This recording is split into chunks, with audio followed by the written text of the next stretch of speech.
कल आपको एक काम कहा था मैंने, आपने कोई अपडेट नहीं दी मुझे। कोई ज़्यादा मुश्किल काम कह दिया था मैंने? नहीं सर, ऐसी कोई बात नहीं। मैंने अपनी मिसेज से कहा था कि वो अपनी अम्मी के घर जाए और अपनी अम्मी को उस खातून नूर बहार के घर भेजे ताकि वो उनकी पोती के रिश्ते के बारे में मालूमात कर सके। तो क्या मालूमात मिली आपको उनकी पोती के रिश्ते के बारे में? Sir actually I am sorry, मेरी मिसेस कल जा नहीं सकी। वो हुआ कुछ यूँ कि कल मेरी छोटे बेटे की तबीयत बहुत ज़्यादा ख़राब हो गई थी, तो कल हम दोनों उसे लेके डॉक्टर के पास क्लिनिक पे गए थे। सब लेट नाइट तक वही थे हम लोग। लेकिन आज मैं ताकीद करके आया हूँ कि आज वो लाजमी अपनी अम्मी घर जाए और अपनी अम्मी को भेजे नूर बहार के घर में ताकि वो उसकी पोती के रिश्ते के बारे में मालूमात कर सके। सर कल इंशाल्लाह मैं आपको तमाम मालूमात डिटेल के साथ दे दूंगा।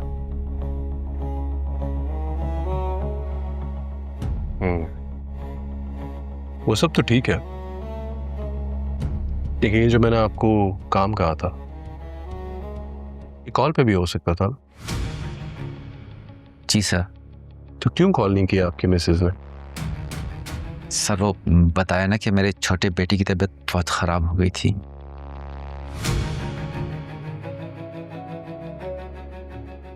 पता है प्रॉब्लम क्या है?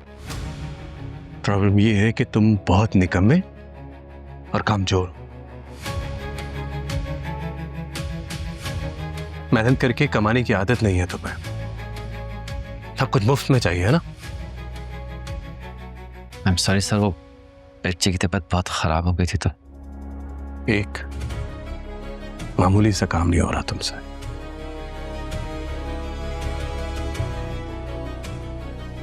Get out.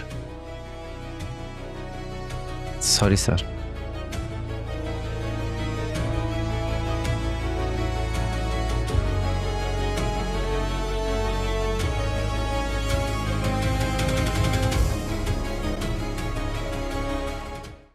चलो इनमें से देखो, बताओ कौन सा वाला पहनोगी? क्यों पहनूंगी? मैं नहीं पहनूंगी। और ये दादो क्या कह रही थी? कौन मेहमान आ रहे हैं? मैंने इतनी दफा पूछा है, कह रही है जाके अपनी माँ से पूछो। बताए तो सही आ कौन रहा है। बैठो। पता है तो लड़कियों के साथ ना रब ने एक अजीब मामला रखा। जब बेटी की पैदाइश होती है ना, तो हर माँ किसी ना किसी लम्हे उसकी जुदाई का सोचकर अपने दिल में एक बार रोती जरूर है। क्या फलसफा बोल रही है? कौन सी जुदाई? अरे भाई, वही जो रब ने हर लड़की की किस्मत में लिख रखा है। शादी के बाद रुखसत होके दूसरे घर जाना, वही उसका असल घर होता है। मुझे नहीं पता आप क्या कह रही हैं। बहरहाल अगर कोई रिश्ते वाले आ रहे हैं तो इससे पहले कि बदमज़गी उनको मना कर दें। मैं नहीं अभी किसी शादी के चक्कर में पड़ना चाहती हूँ। तुम अब इनकार नहीं कर सकती। वादा किया था तुमने, याद है ना? तुम्ही ने कहा था तुम उस वक्त तक शादी नहीं करोगी जब तक कि मैं नहीं करूंगी। और सच कहूँ ना, तो तुम्हारी जिद के आगे मैंने अपनी जिद भी तोड़ दी थी। अब तुम्हारे पास कोई वजह नहीं है इनकार की। अम्मी क्या कह रही है?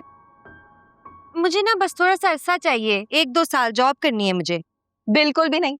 टाइम लेना है ना तो अपने ससुराल वालों से लेना या अपने होने वाले शौहर से लेना। पता नहीं क्या ये होने वाली लगा रखी है। मुझे नहीं करनी किसी भी अनजान शख्स से शादी। ठीक है, अम्मा से मैं कह देती हूँ समीना बहन को मना कर दें, जो आहद और एमन के साथ आ रही थी तुम्हारा रिश्ता मांगने।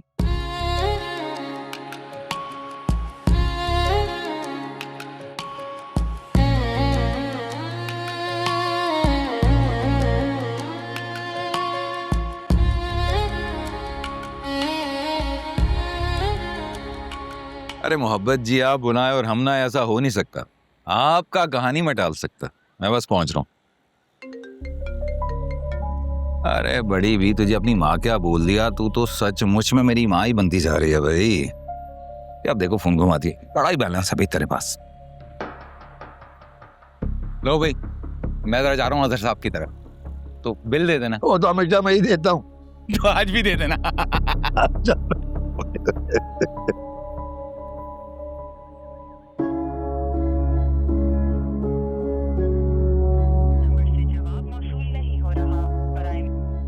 नुदरत, जी अम्मा।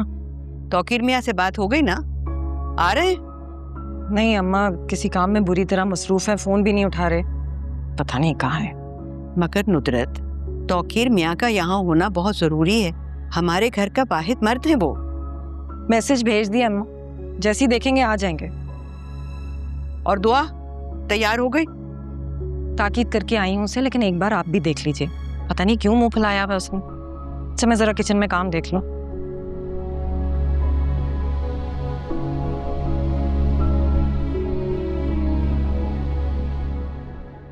अल्लाह माफ करे यार, तुम्हारे मजाक भी। तौबा तौबा तौबा। वैसे मोहब्बत से मुझे एक बात समझ में नहीं आती, परेशान हो तो मुझे याद करते हैं, अरे भरोसा भी करते हैं, फिर गुस्सा भी करते हैं, फिर प्यार भी करते हैं। मोहब्बत जी बड़े अलग हैं वैसे आप। अरे यार हमारा अंदाज ही ऐसा है। ये तो साईं, साईं बड़े साईं आए हैं, साथ में बीबी साईं भी हैं।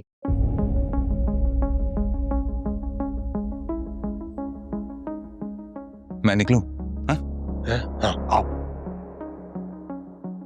आइए आइए। बिस्मिल्लाह बिस्मिल्लाह चाचा साईं, बिस्मिल्लाह बिस्मिल्लाह।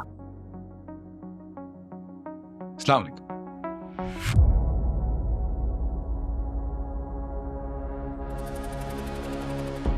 ठीक है आज़र साहब, मैं समझ गया हूँ, बाकी कल ऑफिस में आके समझ लूंगा। ठीक, अल्लाह हाफिज। अल्लाह हाफिज। आए चाचा साईं, बिस्मिल्लाह। हाँ हाँ हाँ। अस्सलाम वालेकुम। अस्सलाम वालेकुम। आइए।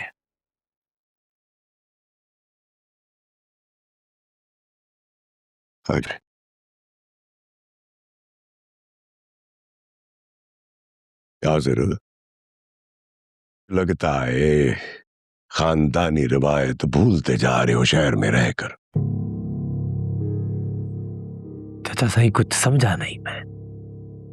बाहर के बंदे को घर के अंदर नहीं लाया करते। ये खानदानी घरों की तमीज का पहला सबक है जो बच्चों को भी नहीं भूलता। चाचा साईं ये तो तौकीर था। अरे बड़ा करीबी दोस्त है मेरा, बिजनेस पार्टनर भी है। कोई ऑफिशियल मैटर था इसीलिए घर पे बुलाया चाचा साईं, वरना मैं कहा बाहर के बंदे को घर में बुलाऊंगा। इसके लिए भी तुम्हारे शानदार घर के बाहर बैरूनी मेहमान खाना मौजूद है। फिर कोई वजह नहीं बनती है कि अजनबी आदमी घर के अंदर आए। चाचा साईं माजरत, आपको शिकायत हुई, आइंदा आपको ऐसा मौका नहीं दूंगा।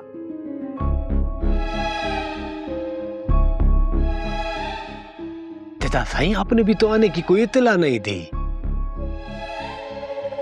तुम्हें इत्तेफाकत घर पर था, इस वक्त तो दफ्तर में मीटिंग वगैरह चल रही होती है। हमने रास्ते में पता कर लिया था कि तुम घर पर मौजूद हो। ज़ेबुन्निसा चाह रही थी कि तुम्हें सरप्राइज करें।